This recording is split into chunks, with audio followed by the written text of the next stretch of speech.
My name is Catherine Henry. I am SVP of Growth and Subject Matter Expert in the Metaverse. We are gathered here today in this virtual space for the first episode of Meet Me in the Metaverse. So I can't imagine a better way to kick off the series, nor can I imagine a better guest than Lewis Smithingham, Director of Creative Solutions at Media Monks. Lewis, you have one of the coolest job titles in the world. Can you share a bit more about your background and what you do? So my job is to look at ways that we can utilize new technology to create new revenue streams and new ways of telling stories for our clients. I come from a background in VFX and in film production. I moved over to Media Monks a couple of years ago and looking at ways that we can drive revenue for our clients and for our company by leaning into brand new spaces. So whether it's building out large scale virtual event pipelines or looking at how the metaverse and virtualization is able to reflect itself on new business forms. Uh-huh. It's been an insane 2 years, and I'm Yeah. really grateful to be here. So we're in the metaverse now, and here we are sitting in an office overlooking, I think it's Portland or Seattle. I've never been here. But the important thing is that this is a physical representation of the real world. So I want to just jump into that. Before we start talking about the metaverse, I think a lot of people would really like to know if we just had to explain it simply to someone like your grandfather, what would you say, Louis? Well, that's an interesting question because I don't think there is a really clear defined definition for this, but I Uh-huh. tend to think about it as the next layer of the digital transformation process. So it's Yeah. virtualization. So prior to now, we were looking at ways that things were physical and then they became digital or Mm-hmm. from analog to digital. And now we're looking at how we take digital and give that actual digital thing a virtual presence. And Right. often that can skip the digital phase and mean just literally replicating or creating a digital twin of a physical thing in a virtual world. So it doesn't necessarily always have to be 3D worlds. It can mean replications of pipelines through data, MI, AI, ML, or it can be full on virtual realized worlds. It's kind of crazy, Lewis, that we can have this digital double world. Talk to us about the metaverse. Is it just Oculus? Is it just headsets? Is it just workrooms? Like, what does the metaverse ecosystem look like? That's a really great question. And I think we actually have something setting this up. The map for the metaverse is myriad and quite different and really, really varied depending upon the approach. It does stem from worlds like this or 3D worlds like you see in video games or in all sorts of different types of 3D worlds. But it also leans into XR, AR, MR, VR. But then a huge component is also the base tier plumbing of the metaverse. So looking Uh-huh. at the technologies underpinning this. So whether it's finding a way to drive engine type resources across different platforms or looking at like Nvidia is doing with USD, ways that we can take a single asset and carry it across the space because the metaverse truly isn't a metaverse unless it's connected across multiple walled gardens or no walled gardens at all. It's also looking at virtual commerce, things like NFTs, ways that you can sell things in 3D worlds or use things in 3D worlds to sell things in the physical world as a digital Uh-huh. double, or just basic interactive shared experiences that aren't just digital but have a full-on 3D component to it or a heavy-duty interactive component. There's also heavy-duty infrastructure aspects like geo-enabled or geo-specific AR or even full virtual locations. We've seen a lot of stuff in recent months around the purchases of land within the metaverse, but also Like there's Decentraland. correct, or we've also seen, and to me, one of the major components that we tend to work with on a day-to-day basis is just ways that it changed our average way of working. So building out large-scale virtual infrastructures on things like AWS or decentralized pipelines like the ones we're working with HP on. Cool. So basically, there are a lot of linked parts. It's not just gaming. A lot of people think it's just gaming. People think the NFTs are primarily art, but actually, all of these things really interconnect into what is effectively the metaverse. All of these components matter. And so it's important to really think when we talk about the metaverse to our clients about the many aspects in which this metaverse, this new revolution, is going to affect their brand. So, Louis, can you tell us about some of the branded worlds that we've created for some of our clients and how we went through the process to deliver that? What was the thinking like behind that and the conversation about developing the strategy? So we actually did, there was a great example I can think of where early in the pandemic, Ally Bank came to us and said, we want to do a metaverse thing. We want to do something in gaming. What should we do? And I'd been playing Animal Crossing a ton at the time, which is effectively a debt simulator. And they're like, great, we'll do an Animal Crossing thing. Let's just do an Animal Crossing island. And I'm like, that's not enough. Just to do a thing and put your logo on it isn't enough in these sort of worlds. You need to Right. provide value. You need to bring space. And I said, you're a bank. This is a game about the stock market, and this is a game about debt. You should advise people in that space. And so they actually built out an island where you could Hmm. come to that island, and in addition to getting some free stuff, you would also get advice on how to approach your debts in the game, which are Wow. pretty high sometimes. And so, to that end, looking at finding ways for brands to find meaning and create meaningful contributions is going to be a lot better than just slapping your logo into 3D. So obviously the metaverse is a really popular space for gaming, but also it's the future of entertainment. Explain to us how that's happening and how that's evolving.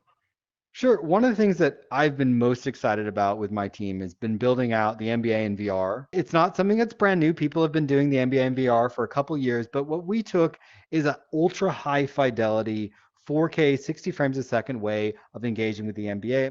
So I think that's really beautiful because I have seen this experience and it's through the Oculus ecosystem. And but entering into this stadium and sitting courtside was an experience unlike anything else I've experienced in VR. And I've It's been, really amazing. in the headset for a long time. So the fidelity that you see in this slide, it's really just like being there in front of the players as they move in front of you. It's better than any TV screen. So do you feel that that's going to help one of the draws to virtual reality in 22? Do you think that we'll see more entertainment and more attendance, audience attendance? You'll see higher audience attendance because the headsets are getting better, they're getting smaller, they're getting cooler, not just from a look perspective, but also from a thermals perspective. And frankly, you're getting to a place where the screen door effect is mostly gone. So that's an effect where you're actually able to see the screen in front of you. It's mostly gone. And so quality content can really shine through and come into the space. So, Louis, tell us about other examples of work that we've done with clients in the metaverse space. Sure. My favorite piece is one of our early pieces as well, where we were working with Unreal and Epic Games and looking at how we could take digital twins of common brands and provide a meaningful, useful tool for that brand. So I happen to be a huge fan of the Oreo cookie, who are a client of ours. And Who one of my doesn't love favorite Oreos? Exactly. One of my favorite parts of the Oreo cookie is there are 88 different flavors at any given time, Wow. and they come out with a new flavor almost once a month. Now that gets localized to all different sorts of regions and different Hmm. ways of packaging. And I was concerned that if the cost to produce new images could potentially be a cost to entry in terms of introducing new flavors. And so we looked and Oh. we talked to Unreal, and Unreal has a chaos engine built into their latest engine that allows you to provide viscosity properties to things like cream fillings or liquids and even crumbles within I just want to cookies. back up for a And minute. So basically what we're saying is in building the images for 3D worlds, we use this thing called Unity. And so by the evolution of these new plugins that allow us to replicate the qualities of a specific item, that has been advancing, and Lewis is taking advantage of it for the Oreo cookie, Absolutely. In right? this particular case, we're using Unreal. Unreal has really strong properties in terms of their chaos engine, their physics engine, and some of their photoreal aspects. And in this case, we took the cookie and we thought, hey, can we look at how we can create properties like sugar and all sorts of different viscosity properties to create a fully CG Oreo cookie, which you see here, and then use that to provide different types of cream fillings or different flavors. Now, unfortunately, the flavor we created was wasabi, which was a terrible idea. However, I it thought that did. was mint. No, it was that is absolutely a wasabi flavor. I would have thought mint would have been a logical choice as well. What this shows is this is a way that a brand and a company can use the metaverse to create a digital twin of their product that is a fully realized, and I do mean fully realized. It's important to indicate but this has physics properties attached to it. It's not just a 3D version of the thing. It has physics as it relates to how it crumbles, how it breaks, how it opens, how liquid pours around it. It has it's a very high-end asset, but has physics properties around it. So they could create this version of a cookie in 3D to experiment with new ways of marketing, selling, packaging, and creating their product. When it comes to metaverse experiences, Lewis, how do we approach the conversation with our clients? Well, the first thing is to grab somebody who is actually active in the metaverse and bring them into the conversation. So you have somebody like us who can engage directly with the client and speak from an experience perspective as to how to create in that space. The second thing is to look at a Venn diagram of needs, wants, and then honestly, traditional advertising data. So traditional market data. Who are they marketing to? I'm not necessarily going to do a Fortnite experience for somebody who is a heavy duty pharma company. It's not exactly a great mix, but Right. potentially looking at how we could use digital twins to virtualize a pipeline or how we could do outreach for them through that would be interesting. There's also, or if say a car manufacturer comes to us, we could potentially say, yeah, let's get your car into a video game. Or let's look at how you could potentially advertise within a virtual event or create content in a virtual event. What are the three things that we're looking forward to in 2022 with respect to content, advertising, and experiences versus data? Content that is good, meaningful, and authentic is going to be our first thing for content. I think data will be creating things that we actually want. So much of the advertising industry, and particularly as we go into the death of the cookie, is focused around data. And what's great about the metaverse is it's an opt-in world. And so there, Right. the data there, then the data sets there are incredible if we can harness that and create meaningful experiences for people. At the same time, it's an opt-out world where people will leave very, very quickly if it starts becoming a pop-up. And so where advertising needs to create and where I'm excited for advertising is to start creating content in these spaces that is not only data driven, but is also authenticity driven. So start building experiences in Roblox, in Fortnite that matter and are things you would actually want to experience with, not just driven by data. That is so cool. And so that's such a perfect note. So let's think about ways in which going forward in 2022 that we can authentically engage both the end customers and our customers, our clients in platforms in ways that matter. Thank you so much, Lewis. This has been a Yeah. tremendous visit to the metaverse, a great overview, and you are truly live up to the name of subject matter expert in this space. Thank you That so much. it's been great meeting you in the metaverse.